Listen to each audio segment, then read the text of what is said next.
Every household plants loofah, you know. Do you know when it's most crucial to pinch the top of a loofah?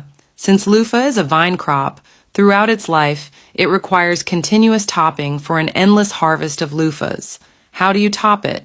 Let me tell you. Remember to like and bookmark it. When the loofahs in the seedling period grow to 5 leaves, they must go through the first topping of the vine.